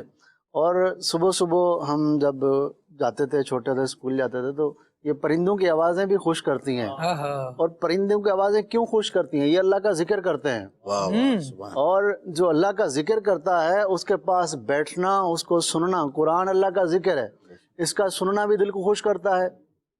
اور یہ ہوا جو چلتی نا، ہوا، یہ درخت جو ہلتے ہیں ان کی ٹہنیاں، یہ بھی ذکر کرتی ہیں۔ جب ہوا چلتی ہے دل خوش کیوں ہوتا ہے؟ یہ ہوا ذکر کرتی ہے، درخت بھی ذکر کرتے ہیں، تو دل کی جو ایمان کی کھیتی ہے اس کو بھی ذکر چھوتی ہوئی ہوا لگتی ہے گویا کہ۔ تو اب بات یہ ہے کہ بندے کو یہ چاہیے کہ وہ اچھے لوگوں میں اٹھے بیٹھے۔ صحابہ کرام علیہ مردوان نبی کریم صلی اللہ علیہ وسلم کی بارگاہ میں بیٹھا کرتے تھے، اور ان کی تو شان یہ تھی کہ وہ جب اپنے روزمرہ کے کام سے فارغ ہو جاتے ہیں، یعنی اتنا کما لیتے کہ آج کے کھانا ہو جائے گا، رات کا ہو جائے گا، پھر بقیہ ٹائم وہ چھوڑ کر حضور کی بارگاہ میں آ کے بیٹھ جاتے ہیں۔ اللہ، حضور علیہ الصلوۃ والسلام ہی کی باتیں سنا کرتے تھے، اور پیارے آقا صلی اللہ علیہ وسلم تو ایسے پیارے انداز میں باتیں کیا کرتے تھے کہ صحابہ کرام علیہم رضوان کہتے ہیں کہ اور اس طرح سنا کرتے تھے کہ جیسے ہوتا ہے نا یہ بالکل ساکت چیز جس پر پرندہ بیٹھا ہو، ایسے بیٹھا کرتے تھے صحابہ کرام علیہ رضوان حضور کی بات کو کسی سننے۔ درخت کا تنا ہو روایتوں میں بیان۔ جی، تو یہ محو ہو کر حضور علیہ الصلوۃ والسلام کی گفتگو کو سنا کرتے تھے۔ چاند کی طرح تیرے گرد وہ تاروں کا ہجوم، چاند کی طرح تیرے گرد وہ تاروں کا ہجوم، تیرا اصحاب میں بیٹھا کرنا، وہ تیرا گئے اصحاب میں بیٹھا کرنا۔ حتیٰ کہ نبی کریم صلی اللہ علیہ وآلہ وسلم کے وصال ظاہری کے بعد صحابہ کرام آپس میں بیٹھا کرتے تھے اور ایک دوسرے کو کہتے تھے کہ ہمیں وہ باتیں سناؤ جو حضور کے ساتھ کی تھی۔ اللہ اللہ، وہ محفل سجایا کرتے تھے، گویا سیدنا فاروق اعظم رضی اللہ تعالیٰ عنہ بسا کئی مرتبہ کئی صحابہ سے فرمایا ہمیں وہی باتیں سناؤ، وہی باتیں سناؤ جو حضور سے کی تھی، حضور نے تم سے کی تھی۔ تو پھر سارے بیٹھ کر وہ سنا کرتے تھے۔ صحابہ کرام علیہم رضوان کی باتیں سنہری باتیں ہیں، اور ان کی صحبت میں بیٹھنے والے، حضور نے خود ارشاد فرمایا نا کہ میرا زمانہ میرے صحابہ کا تابع، تو یہ بہترین زمانہ ہے۔ تو یہ پھر ان کی صحبت میں بیٹھنے والے تابعین، ان کی باتیں بڑی سنہری ہوا کرتی تھی، جن کے پاس بندہ جو بیٹھتا ہے نا، جو سنتا ہے وہی بولتا ہے، جو سنتا ہے وہی بولتا ہے۔ انہوں نے صحابہ سے سنا، انہوں نے بھی وہی بولا، اور بندے کو چاہیے کہ وہ اپنی صحبت کو اچھا رکھے۔ حضرت امام جعفر صادق رضی اللہ تعالیٰ عنہ اہل بیت کے چشم و چراغ، امام جعفر صادق رضی اللہ تعالیٰ عنہ، آپ اتنے بڑے امام ہیں کہ امام اعظم ابو حنیفہ رحمۃ اللہ تعالیٰ علیہ کے استاد ہیں، اور امام اعظم کی کتنی بڑی شان ہے۔ امام شافعی رحمۃ اللہ تعالیٰ علیہ فرماتے ہیں کہ آپ کی عقل اتنی ہے کہ اگر تمام روئے زمین کے لوگوں کی عقل کو آپ کے بعد والوں کی تولا جائے تو امام اعظم کی عقل تب بھی عمدہ ہو، تب بھی زیادہ وزنی ہو، تب بھی زیادہ ہے عقل۔ اتنی عقل والے قربان جاؤں امام جعفر صادق رضی اللہ عنہ کی صحبت میں بیٹھے ہیں اور ان سے علم کی باتیں سیکھ رہے ہیں، ان سے فضل سیکھ رہے ہیں، تو امام جعفر صادق رضی اللہ عنہ کی صحبت کا پھر کیا کہنا ہوگا، ان کی باتوں کا پھر کیا کہنا ہوگا۔ آپ کے کچھ اقوال ہیں، آپ کی کچھ باتیں ہیں، وہ میں عرض کرنا چاہ رہا تھا کہ آپ نے فرمایا 5 قسم کے لوگوں کے ساتھ مت بیٹھو۔ آج ہم جدھر چاہتے ہیں بیٹھ جاتے ہیں، جو چاہتے ہیں بس اس سے دوستی کر لی۔ ذرا دیکھیں تو صحیح آپ کیا فرما رہے ہیں۔ فرما رہے 5 قسم کے لوگوں کے ساتھ مت بیٹھو۔ نمبر 1، بہت جھوٹ بولنے والا۔ جو شخص جھوٹ بولتا ہے، پتہ بھی ہے یہ جھوٹا ہے، لیکن مزے لینے کے لیے اس کے ساتھ بیٹھ جاتے ہیں۔ ارے بھائی وہ تمہیں ڈبو ڈالے گا، وہ ڈبو ڈالے گا۔ تو کیا جھوٹے کے ساتھ مت بیٹھو، کہ جھوٹا کیا کرتا ہے، کیونکہ تم سے وہ دھوکا، تم اس سے دھوکا کھاؤ گے۔ جیسے سراب ہوتا ہے، ریتیلی زمین ہوتی ہے، دور سے دکھتا ہے کہ پانی ہے پانی ہے، بندہ قریب جاتا ہے تو دھوکا ہوتا ہے کہ یہ تو پانی ہی نہیں ہے۔ اب جھوٹا شخص اس سے جو قریب ہوتا ہے وہ دور ہو جاتا ہے۔ تو اب کیا ہے کہ وہ ایسے شخص کے پاس بالکل نہیں بیٹھنا چاہیے۔ اور آگے فرمایا نمبر 2، بے وقوف آدمی، کیونکہ اس سے تمہیں کچھ بھی حاصل نہ ہوگا، اور تمہیں نفع پہنچانا چاہے گا بھی تو نقصان پہنچا بیٹھے گا۔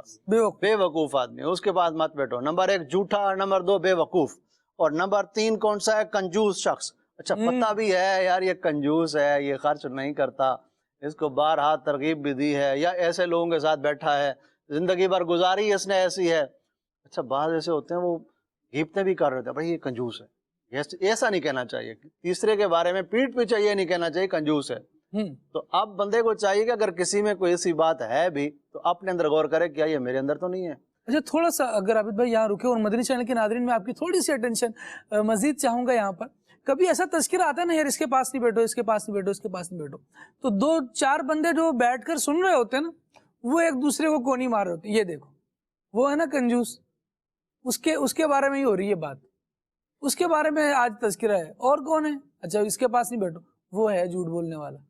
ٹھیک ہے، وہ جھوٹ بولنے والا ہے، وہ کنجوس ہے، وہ بے وقوف ہے، اور ان کی غیر موجودگی میں ان کا ایسا تذکرہ کرنے والا کہ اگر ان کو پتہ چلے اور انہیں برا لگے، ایسا کرنے والا پتہ ہے کون ہے؟ یہ غیبت کرنے والا ہے. یہ بھی تو کوئی اچھا نہیں ہے. وہ اچھے نہیں ہیں تینوں، یہ بھی اچھا نہیں ہے. یہ اس طرح کی باتیں جب ہوں تو اسے سنیں، ریئلائز کریں، اپنی ذات پر اپلائی کریں کہ کہیں یہ جو 3 اوصاف ابھی بیان ہوئے اور آگے 2 مزید ہونے، یہ مجھ میں تو نہیں ہے. کہیں میری دوستی ایسے میں نہیں، اپنے آپ میں ریئلائز کر لیں. کسی سے شیئر کرنے کی ضرورت نہیں ہے. اگر کوئی ایسا محسوس ہو رہا ہے، اپنا جو ہے وہ قبلہ پھر ہمیں درست کرنے کی حاجت ہوگی. اب ادھر مزید ارشاد فرمائیں. جی، کنجوس جو ہے نا وہ اس کے پاس نہیں بیٹھنا چاہیے، اور کنجوسی ایک بری چیز ہے. بندے کو چاہیے کہ اپنے اندر سے وہ برائی ختم کرے، خواہ وہ مرد ہو عورت ہو مسلمان، اس کو چاہیے کہ اپنے اندر سے کنجوسی کو ختم کر دے. اور اس سے وہ ایک وقت آئے گا جب اس کو ضرورت پڑے گی نا. کنجوس کی مذمت آپ نے کیا بیان کی؟ فرمایا کنجوس آدمی جسے تیری دوستی ہے نا، کیوں نہ، اس کی وجہ کیا فرمائی؟ فرمایا جب تجھے ضرورت پڑے گی نا دوستی ختم کر دے گا. اللہ جی تیرا سارا خطا ہی ختم.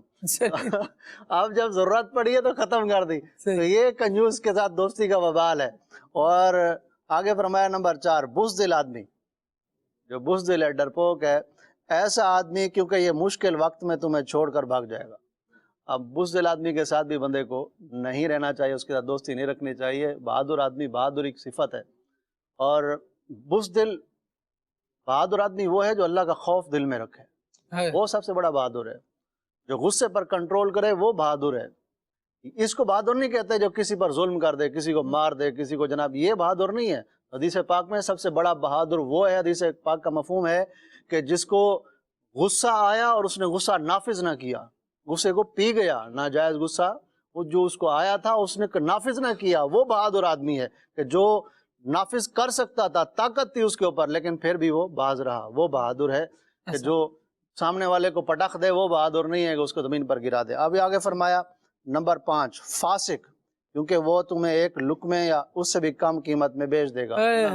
فاسق، یہ فاسق عقیدے کے لحاظ سے بھی ہے، عمل کے لحاظ سے بھی ہے. کہ وہ بھی ایسے شخص کے ساتھ بھی، آج سب کو پتہ ہے یہ نماز نہیں پڑھتا، یہ ایسا ہے، یہ ویسا. گناہ اس کے بالکل ظاہر اور واضح ہوتے ہیں. گناہ ایسے ہوتے ہیں، کچھ ہوتے ہیں باطن، کچھ ہوتے ہیں ظاہر گناہ، وہ نظر آ رہے ہوتے ہیں، لیکن پھر بھی اس کے ساتھ دوستی رکھی ہوئی ہے.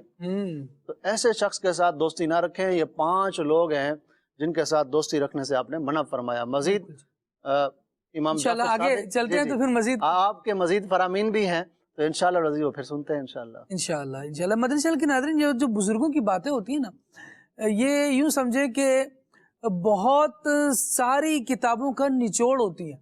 بعض بزرگوں نے اپنی نصیحتوں میں یوں بھی ارشاد فرمایا کہ میں نے اتنے علماء کی بارگاہوں میں حاضری دی اور ان کی خدمت کر کے یہ 3 باتیں ہیں جو میں نے سیکھی. یعنی سینکڑوں کا فگر بیان ہوگا کہ میں نے اتنے ہزار، اتنے 100 افراد کی بارگاہ میں حاضری دی، علماء اکابرین کی بارگاہ میں حاضری دی، اور ان صوفیہ سے میں نے یہ 3 جملے سیکھے، یہ 3 باتیں سیکھی. جو بخیل کا آپ ارشاد فرما رہے تھے نا کہ کنجوس سے دوستی نہ کی جائے یا اس کی صحبت میں نہ بیٹھا جائے، اس پر میں نے ایک جملہ یہ بھی پڑھا تھا کہ غالباً امام جعفر صادق رحمۃ اللہ تعالی علیہ کے حوالے سے تھا کہ کنجوس کی صحبت اختیار نہ کرو. کیوں؟ کیونکہ وہ تمہارے دل میں فقر کا خوف ڈال دے گا. جب تم صدقہ کرنے لگو گے نا تو بھائی ختم ہو جائے گا، محتاج ہو جاؤ گے. ذرا بچا کے رکھو، نہیں اپنی ضرورت کا دیکھو. جیسے سے دوستی ہے تو پھر ویسا ہی اثر آ رہا ہوگا. ہم نے آیات میں قرآن کریم کی، رسول اللہ صلی اللہ علیہ وسلم کی احادیث میں یہ پڑھا ہے، صدقے سے مال بڑھ رہا ہوتا ہے. اللہ کریم اس کا اجر جو ہے وہ ایک کا جو راہ خدا میں دیا گیا 10 گنا مزید عطا فرماتا ہے. اور عبدالحبیب بھائی کا ایک کلپ میں سن رہا تھا، بہت پیاری آپ نے گفتگو فرمائی، اور اس میں فرمایا کہ ایک جو وہ مال ہے میرے پاس موجود ہے، میرے پاس جو موجود ہے اس کا پتہ نہیں ہے وہ کب تک موجود رہے گا. وہ کبھی ویسے ہی چوری ہو جائے، شاید میرے استعمال میں بھی نہ آ پائے، لیکن ایک وہ ہے جو میں نے صدقہ کر کے اللہ کی بارگاہ میں دے دیا. وہ مال کنفرم ایسا ہے کہ وہ محفوظ ہی ہے، اس نے کہیں نہیں جانا. وہ پھر میری ضرورت کے وقت میں اللہ کریم مجھے عطا فرمائے گا. اور جو قرض حسنہ کی ایک تعبیر بیان فرمائی گئی اس میں سے یہ بھی ہے کہ بندہ خوشحالی کے دنوں میں اللہ تبارک و تعالیٰ کی راہ میں دیتا رہے، اور پھر جب اس کو ضرورت ہوگی تو دنیا میں اللہ تبارک و تعالیٰ اس کی ضرورت کے وقت میں اس کو لوٹائے گا۔ ایک تفسیر یہ بھی بیان فرمائی گئی، اور ایک تفسیر یہ ہے کہ جب بہت زیادہ ضرورت کا دن یعنی روز قیامت ہوگا اور اسے اپنے صدقے کی ضرورت ہوگی تو اللہ تبارک و تعالیٰ اس کا صدقہ پہاڑ سے یا اس پہاڑ یا اس سے بھی زیادہ وزنی اور وزندار کر کے اس کے نامہ اعمال میں عطا فرمائے گا۔ تو اللہ کریم کی بارگاہ میں یہ دعا بھی کریں کہ اللہ کریم ہمیں وہ دل عطا فرمائے جو سخاوت سے بھرپور ہو۔ یہ ایک بہت عمدہ صفت ہے، اور اس صفت کی وجہ سے مسلمانوں میں خیر خواہی ہے۔ آج ہم دیکھ رہے ہیں کہ ہمارے ارد گرد میں جو حالات ہو رہے ہیں، مسلمان پریشان ہیں، ایک سیلاب کی صورتحال ہے، بارشوں کا سلسلہ ہے، لوگ متاثر ہو رہے ہیں۔ کچھ لوگ ایسے ہیں جو متاثر ہونے کے قریب ہیں، جی ہاں، کچھ لوگ ایسے ہیں جو متاثر ہونے کے قریب ہیں، اور ہمیں اس کا اندازہ ہو رہا ہے۔ مجھے پتہ ہے میرے جو پڑوسی ہے اس بیچارے کے جو گھر کی چھت ہے نا، یہ ایسی ہے کہ اگر جس طرح سے اسپیل سن رہے ہیں کہ برسات کے آئیں گے، ایک صحیح اسپیل آ گیا تو یہ بیچارے کی چھت ہی گر جائے گی۔ میں کیا انتظار کر رہا ہوں؟ اگر قوت ہے، طاقت ہے، قدرت ہے تو بھی انتظار نہ کریں، کوشش کریں کروا دیں اس کا کام۔ اس سے نہیں ہو پا رہا آپ کروا دیں۔ دیکھیں گرنے کے بعد پھر میرے دل میں یہ آیا ہے اس کا اتنا نقصان ہو گیا، اب میں کچھ دے دوں، تو وہ جو بات کا کچھ دینا ہوتا ہے نا، وہ موقع پر اس سے بھی تھوڑا دے دیں تو شاید وہ بعد کے کچھ کی مہلت نہ آئے۔ کئی جانی نقصان سے بندہ محفوظ رہ پائے گا، مالی نقصان سے محفوظ رہ پائے گا۔ بہت سارے مدد کے مواقع شاید ہمیں ارد گرد میں نظر آ رہے ہیں۔ اگر سخاوت کا وصف ہمارے دل میں موجود ہوگا تو انشاءاللہ یوں مدد بھی کر رہے ہوں گے لوگوں کی، خیر خواہی بھی ہوگی۔ اور پھر یہ جملہ عرض کر دوں کہ خیر خواہی صرف مال و دولت سے نہیں ہے، پیسے سے نہیں ہے، یہ آپ کے فزیکلی موجود ہونے سے نہیں ہے، اس کا تعلق آپ کے ہمدردی والے میٹھے دو بولوں سے بھی ہو سکتا ہے۔ جس طرح ممکن ہو کسی کی مدد کرنا وہ مدد کریں۔ حضور نے ارشاد فرمایا کہ جب تک بندہ اپنے مسلمان صلی اللہ علیہ وآلہ وسلم فرمایا کہ جب تک بندہ اپنے مسلمان بھائی کی مدد میں رہتا ہے اللہ تبارک و تعالی اس کا مددگار ہوتا ہے۔ اللہ کریم کی مدد چاہیے تو اس کے بندوں کی مدد کرنے میں لگ جائیں۔ اللہ کریم ہمیں دنیا اور آخرت میں اپنی مدد عطا فرمائے اور ہمیں انعام یافتہ لوگوں میں رکھے۔ احسان جتایا بھی نہ جائے۔ جی بالکل، بہت پیاری بات ہے یہ بھی کہ احسان اگر کر دیا ہے تو جتایا نہ جائے۔ کچھ کالز لیتے ہیں انشاءاللہ، پھر آگے بڑھتے ہیں۔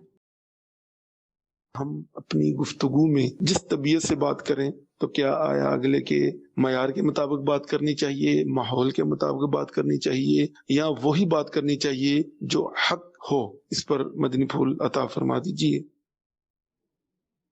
بہت سارے پہلو ہیں اس بات کے، بات تو حق ہی کرنی چاہیے لیکن حق بیان کرنے کا انداز بھی ایسا ہو کہ حق والا ہی ہو۔ ہم نے بزرگوں کی سیرتوں میں ان باتوں کو بھی پڑھا ہے کہ سامنے سے بہت زیادہ مشکل حالات، مشکل کیفیات اور سخت الفاظ سننے کو ملے لیکن ان کے لبوں سے پھول ہی جڑتے رہے۔ حق بیان کرنا ہے، کب کہاں کیسے بیان کرنا ہے اس کو سیکھنے کی ضرورت ہے۔ سیدی شیخ طریقت امیر علیہ سنت دامت برکاتہم العالیہ فرماتے ہیں جس کو یہ گر آ جائے کہ کب کہاں کیا اور کتنا بولنا ہے وہ کامیاب ہو جاتا ہے۔ اسے سیکھ لیں گے انشاءاللہ تو آسانی ہو جائے گی، نہ اس میں حق چھپانا ہے نہ کوئی ملمہ کاری ہے، لیکن اس سمجھ کا بڑا دخل ہے کہ کب کہاں کیا اور کتنا بولنا ہے۔ مزید کال دیجیے۔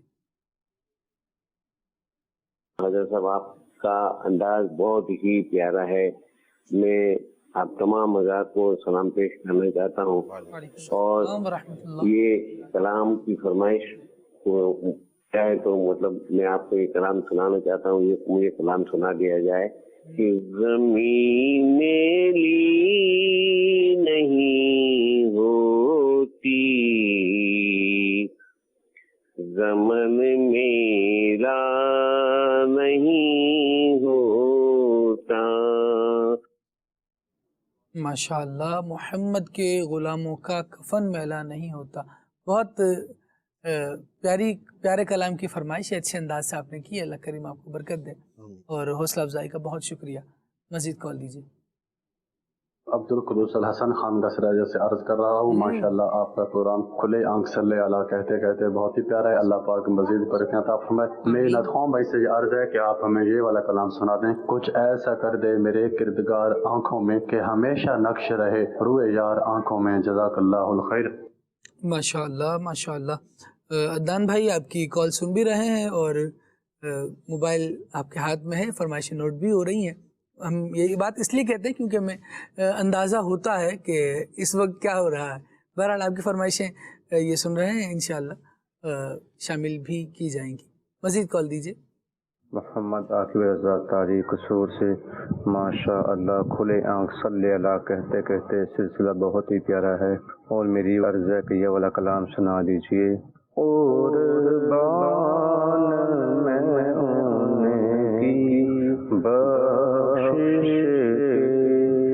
مقصد بھی زبان آیا نہیں, مانگ دیا اور اتنا دیا. سبحان اللہ ماشاءاللہ. مزید کلام دیجیے, فرمائش دیجیے. میں محمد انس کراچی سے بات کر رہا ہوں, اور مجھے اس کلام کی فرمائش کرنی تھی. مدینہ یاد آیا, اور یہ کلام سنا دیا جائے. ماشاءاللہ. انس بھائی اچھے کلام کی فرمائش کی آپ نے. اللہ کریم آپ کو بھی برکت دے اور خوب خوشحالی عطا فرمائے. مزید جی کال دیجیے. نعت کو اسلام بھائی سے ایک فرمائش ہے, برا کرم یہ کلام سنا دیں. سنتے ہیں کہ محشر میں بس ان کی رسائی ہے. سبحان اللہ سبحان اللہ ماشاءاللہ. اچھا جی میسیج ہے نعت خواہ اسلامی بھائی سے, گزارش ہے یہ کلام سنا دیں. واہ کیا جود و کرم ہے شہ بتہا تیرا. حمزہ والا سے میسیج ہے اور کلام سننا ہے. حشر میں خود کو جو دیکھوں گا, واہ جی. اور دعائے مدینہ. ماشاءاللہ اللہ کریم مدینہ منورہ کی بادب حاضری نصیب فرمائے. چچا وطن سے میسیج ہے اور سلسلہ بہت پیارا چل رہا ہے. جزاک اللہ. امیر علیہ سنت دامت برکاتہم العالیہ کی منقبت سنا دیں. میرے مرشد ہیں عطار, ہم خوش نصیب ہیں. اچھا جی, یہ خلیل بھائی والا جو کلام ہے غالباً اس کی فرمائش ہے, ہم خوش نصیب ہیں. اچھا جی ٹھیک ہے. اور محتاج نظر ہے حال میرا, سرکار توجہ فرمائیں, اس کلام کی فرمائش ہے. ابھی ایک پیکج شامل کرتے ہیں, واپس آتے ہیں تو انشاءاللہ دان بھائی سے کلام سنیں گے اور آپ کی فرمائشیں اللہ نے چاہا تو پوری ہوں گی. پیکج دیکھتے ہیں مدینہ حضور کا. صلو علی الحبیب صلی اللہ تعالی علی محمد صلی اللہ علیہ وآلہ وسلم. مدنی چینل کے ناظرین, آپ سلسلہ دیکھ رہے ہیں مدنی چینل کا کھلے آنکھ صلی اللہ کہتے کہتے. ہمارے اس سلسلے میں سیگمنٹ ہمارا ہوتا ہے مدینہ الرسول, مدینہ حضور کا. اللہ کے آخری نبی صلی اللہ علیہ وآلہ وسلم کے مدینے میں ادب و احترام کے ساتھ حاضر ہونا, پھر مدینہ پاک کی زیارات, مدینہ پاک کے مقدس مقامات, اور بالخصوص روضہ رسول صلی اللہ علیہ وآلہ وسلم کی حاضری, شیخین کریمین کی حاضری, شہداء احد کی بارگاہ میں حاضری, اہل بقیع کی بارگاہ میں حاضری. مدینہ تو پھر مدینہ ہے. اور مدینہ پاک میں مرادیں کیسے ملتی ہیں, چنانچہ ابو محمد اشبیلی اپنا ایک واقعہ بیان کرتے ہیں کہ غرناطہ میں ایک ایسے بیمار کہ ہاں ہم ٹھہرے جو طبیبوں کی طرف سے لا علاج قرار دیا جا چکا تھا. اس بیمار کے خادم ابن ابی خصال نے اللہ کے آخری نبی صلی اللہ علیہ وآلہ وسلم کے دربار گوہر بار میں, یعنی آپ کی خدمت میں, ایک عریضہ لکھا, لیٹر لکھا, جس میں اس نے اپنے آقا کی بیماری کا ذکر کیا تھا اور درخواست کی تھی کہ اسے شفا نصیب ہو. ابو محمد فرماتے ہیں وہ عریضہ لیے ایک زائر مدینہ غرناطہ سے مدینہ منورہ حاضر ہوا. اس نے جو ہی یہ خط, وہ لیٹر دربار رسالت صلی اللہ علیہ وآلہ وسلم میں پڑھا, بیمار کو غرناطہ میں شفا مل گئی. فقط امراض جسمانی کی ہی کرتا نہیں فریاد, گناہوں کے مرض سے بھی شفا دو یا رسول اللہ. مدنی چینل کے ناظرین, یہ تو بارگاہ رسالت صلی اللہ علیہ وآلہ وسلم میں پیغام بھیجنے کی ہی برکت, کہ کوئی خط لے کر پہنچے تو بھی کرم کی نظر ہو جاتی. تو یہ مختلف انداز ہیں عطا کے. کوئی کہیں سے فریاد کرتا ہے, مدد فرماتے ہیں. کوئی خود حاضر ہو کے سلام عرض کرتا ہے, مدد کا عرض کرتا ہے, مدد فرماتے ہیں. کوئی کسی کے ذریعے پیغام بھیج دیتا ہے. مدد فرماتے. تو یوں زائرین مدینہ کو سلام کا پیغام دے کے بھیجنا اور اپنی التجائیں لکھ کے دے دینا کہ وہاں جا کے پڑھ دیں، بارگاہ میں پیش کر دیں، یا ویسے بتا دیں، یا ویسے ان کو کہا جائے کہ یہ میری عرض پیش کر دینا. تو یہ مختلف کیفیات ہوتی. اس شاہ کی یہ کہنا آقا بہت سے عاشق تڑپتے تھے چھوڑ آیا ہوں میں، بلاوے کے منتظر ہیں لیکن نہ صبح آیا نہ شام آیا. تو یوں بارگاہ رسالت صلی اللہ علیہ وسلم نے اپنا پیغام بھیجنا، دعا کا عرض کرنا، استغاثہ بھیجنا، اس کی بھی اپنی ہی برکتیں ہیں. اچھا، شیخ ابو القاسم بن یوسف اسکندرانی یہ فرماتے مدینہ منورہ میں حاضر تھا، ایک عاشق رسول کو دیکھا کہ وہ قبر انور کے پاس کچھ اس طرح سے فریاد کر رہا ہے، یا رسول اللہ صلی اللہ علیہ وآلہ وسلم، میں آپ کا وسیلہ پکڑتا ہوں تاکہ میرا بیٹا مجھے واپس مل جائے. جب میرے پوچھنے پر اس نے بتایا جدہ شریف سے آتے ہوئے میں قضائے حاجت کے لیے گیا، اسی اثناء میں میرا بیٹا لاپتہ ہو گیا. چند سال بعد وہ شخص مجھے مصر میں ملا تو میں نے اس کے بیٹے کے بارے میں پوچھا، اس نے بتایا الحمدللہ مجھے میرا بیٹا مل گیا تھا. ہوا یوں تھا کہ قبیلے نے اسے زبردستی اپنا غلام بنا کر اونٹ چرانے پر لگا دیا تھا. اسی قبیلے کے ایک عاشق رسول اور نیک سیرت خاتون نے اللہ کے نبی صلی اللہ علیہ وسلم کی زیارت کا شرف پایا اور آپ نے اسے کچھ یوں فرمایا، مصری نوجوان کو آزاد کروا دو اور اسے آزاد کروا کے اس کے گھر بھیج دو. چنانچہ اس عاشق رسول خاتون کی سفارش پر میرے بیٹے کو آزاد کر دیا گیا.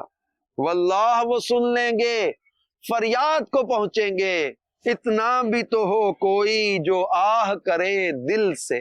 مدینہ المنورہ کے خاص فیضان ہے کہ یہاں اللہ کے حبیب صلی اللہ علیہ وآلہ وسلم آرام فرما ہیں.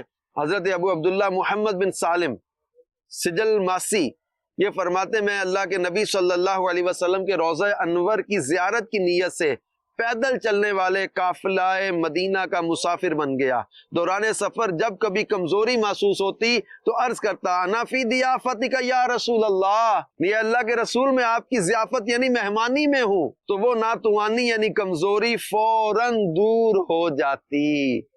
تھکا ماندہ ہے وہ جو پاؤں اپنے توڑ کر بیٹھا، وہی پہنچا ہوا ٹھہرا جو پہنچا کوئے جانا میں. مدنی چینل کے ناظرین، اس وقت ہم چکے ترکی استنبول میں ہیں. ایک ترک عاشق رسول کا واقعہ آپ سناتا ہوں کہ ان کا عشق کیسا تھا. ترک والوں کا تو عشق ویسے ہی مشہور ہے. ایک ترکی باشندہ تھا، 15 سال سے بیمار تھا اور ترکی میں اس کا علاج ناکام رہا. طبیبوں نے جواب دے دیا. کسی نے مدینہ منورہ کی خاک شفا استعمال کرنے کا مشورہ دیا.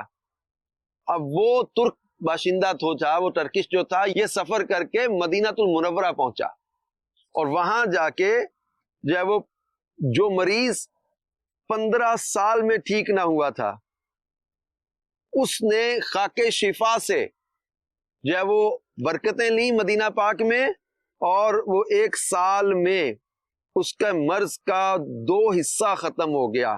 وہ ترک رو رو کر اپنا واقعہ سنایا کرتا تھا اور خاک مدینہ کے گن گایا کرتا تھا. نہ ہو آرام جس بیمار کو سارے زمانے سے، اٹھا لے جائے تھوڑی خاک ان کے آستانے سے. اللہ پاک ہمیں مدینہ الرسول کی برکتیں اور فیضان عطا فرمائے. آمین بجاہ النبی الامین صلی اللہ علیہ وآلہ وسلم. ماشاءاللہ اللہ کریم جل وعلا حضور جان عالم صلی اللہ تعالیٰ علیہ وسلم کی برکتیں بھی دے، فیضان بھی دے، اور کریم علیہ السلام کے در دولت کی با-ادب با-ذوق حاضری بھی عطا فرمائے. بہت ساری فرمائشیں اس کلام کی رہیں، مدینہ یاد آیا ہے. اگر یہیں سے شروع کریں اور پھر فرمائشیں پوری کریں.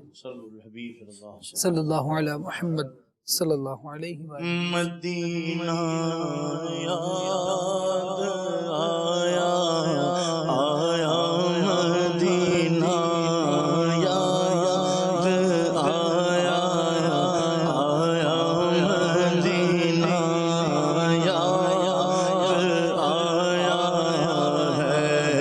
بڑی امید ہے سرکار قدموں میں بلائیں گے.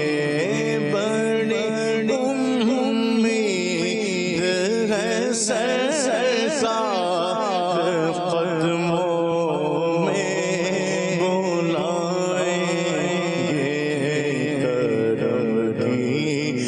جب نظر ہوگی مدینے ہم بھی جائیں گے مدینہ یاد آیا آیا مدینہ یاد آیا ہے ہر روز شب تنہائی میں فرقت کا لمحہ تڑپاتا ہے دل مجبوری پہ روتا ہے جب یاد مدینہ آتا ہے مدینہ یاد آیا آیا مدینہ یاد آیا ہے ایک ہوک اٹھی میرے سینے سے آئے پیغام مدینے سے سرکار کرم کی بھیک ملے میں سائل ہوں تو داتا ہے مدینہ یاد آیا آیا مدینہ یاد آیا آیا مدینہ یاد آیا ہے بڑی غریبی ہے مجبور ہو گئے ہیں ہم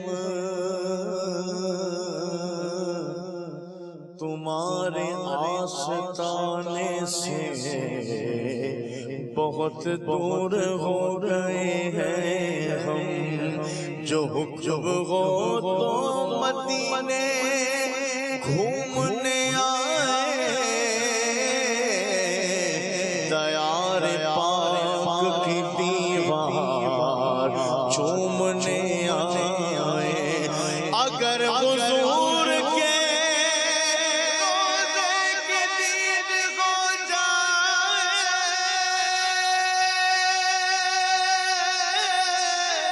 قسم خدا کی غریبوں کی عید ہو جائے مدینہ یاد آیا آیا مدینہ یاد آیا آیا مدینہ یاد آیا ہے کچھ ایسا کر دے میرے کردگار آنکھوں میں کچھ ایسا کر دے میرے